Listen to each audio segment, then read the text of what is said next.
Well, thank you, Chancellor Yang and Dean Foltz.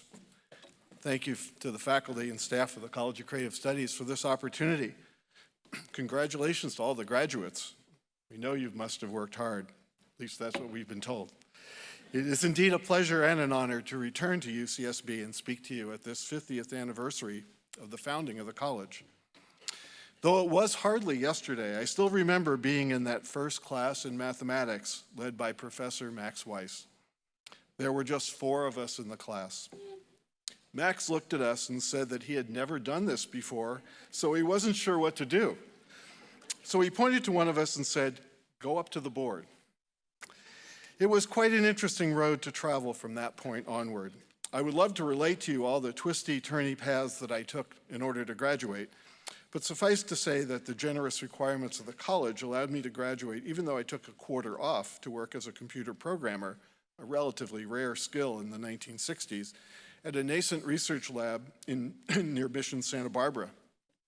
For the curious, I'll refer you to my webpage, which lists a lot of information, but in the interest of time, I'm not going to belabor that at the moment. So I want to take a different tack. For 5 years at the start of this millennium, I was the engineering associate dean at the University of Pennsylvania. I've had to listen to quite a few commencement speeches. One of the seemingly favorite phrases I've heard repeated many times over is, "Follow your passion." But the missing piece to this advice is always how to find your passion in the first place. If you've already found it, and it seems that many CCS students have, that's truly wonderful, and I commend you and hope you can indeed exploit it.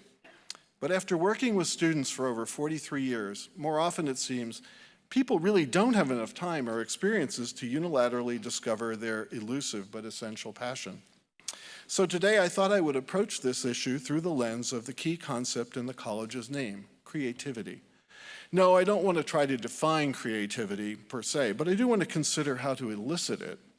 Although my comments aren't intended to be purely autobiographical, I can't help but draw some examples from personal experience. Early in my research career, I started studying facial expressions. That led me to a famous modern psychologist, Paul Ekman.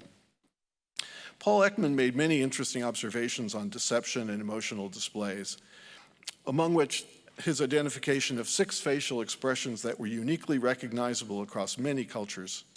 He called them universal expressions.